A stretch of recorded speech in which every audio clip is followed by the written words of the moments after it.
மா விவசாயிகள் வந்து ரொம்ப சீர்குலைஞ்சு போச்சுங்க. 3 வருஷ காலமாக ஒன்றும் பண்ண முடியலங்க.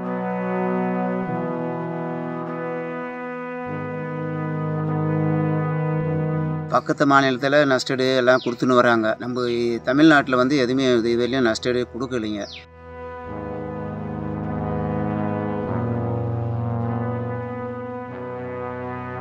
வணக்கம். கிருஷ்ணகிரி மாவட்டத்திலிருந்து மா விவசாயி மற்றும் கேஆர்பி நீடிப்பு இடதுபுற கால்வாய் விவசாயிகள் சங்க தலைவர்.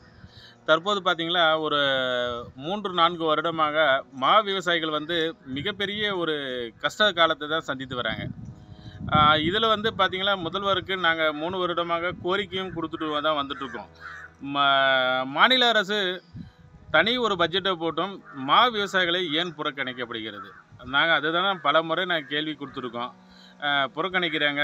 ஏன்னா உலக அளவில் பிரசித்தி பெற்ற முக்கணியில் ஒன்றான மாவை வந்து ரொம்ப புறக்கணிக்கிறது மிகப்பெரிய ஒரு வருத்தமாகவும் ஒரு கேள்விக்குறியாக இருக்குது.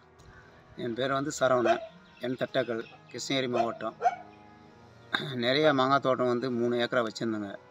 பூரா அது வந்து எல்லாமே மாசில் அடிபட்டு போச்சு, விலைவாசி இல்லாது போச்சு.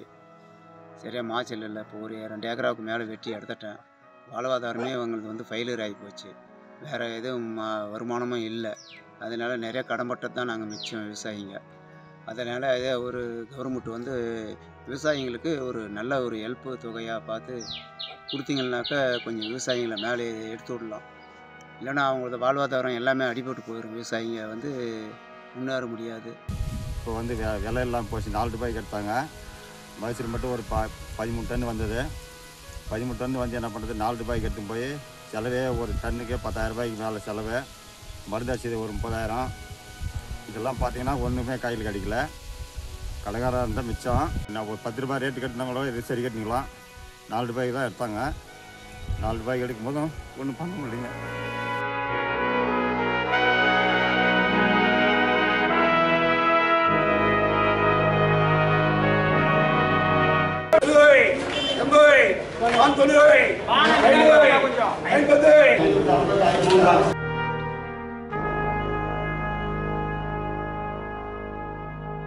இந்த ஆண்டு மா விளைச்சல் நன்றாக வந்தது. ஆனால் விலையோ படு பாதாளத்திற்கு போய்விட்டது. 4 ரூபாய் விலை கொடுத்து விலை கிடைத்தால் மா விவசாயிக்கு ஏதோ சொல்வார்களே, உழவனுக்கு உழக்கோல் தான் மிச்சம் என்பது போல் ஒன்றும் கிடைக்காது. செய்த செலவுகள் முதலீடு வராது. கிட்டத்தட்ட ஒரு ஏக்கருக்கு 30,000லேருந்து 40,000 வரைக்கும் செலவாகுது. இந்த செலவு இந்த வருஷம் எத்தனை நல்ல விளைச்சல் வந்தும் பிரயோஜனம் இல்லாத போயிடுச்சு. அறுவடை கூலி கூட கிடைக்காது. அந்த மாதிரி இந்த விலை இது வந்து விவசாயிகளுக்கு முன்கூட்டியே அரசாங்கம் விலை நிர்ணயம் செய்கிறதோ மா விவசாயிகளை பாதுகாக்கிறதும் அரசாங்கத்தின் கடமை. ஆனால் அரசாங்கம் மா விவசாயிகளை கைவிட்டதுன்னு சொல்லலாம்.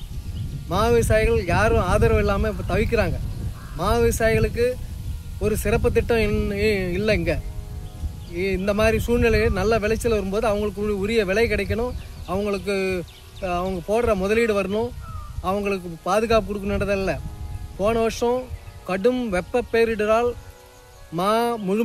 மகசூல் முழுமையாக பாதிச்சு மாமரங்களும் காஞ்சி போயின. 2 வருஷம் போன வருஷம் விளைச்சல் இல்லை, இந்த வருஷம் விலை இல்லை. 2 வருஷம் விவசாயிகளுக்கு ஒரு பலனும் இல்லை.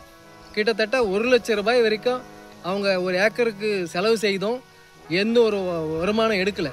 அதனால் விவசாயிகள் பெருத்த நஷ்டத்தில் இருக்கிறாங்க.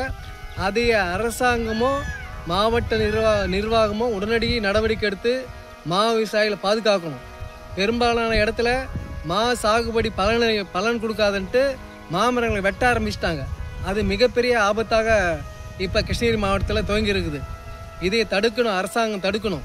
மரங்கள் நடுங்கன்னு சொல்கிறாங்க. கிட்டத்தட்ட 1 கோடி மாமரங்களை வளர்த்துருக்குறாங்க. அந்த 1 கோடி மாமரங்கள் இன்று படிப்படியாக அழிய ஆரம்பிக்குது. அந்த அழிவை தடுக்கணும் அரசாங்கம். மா விவசாயிகளை பாதுகாக்கணும்.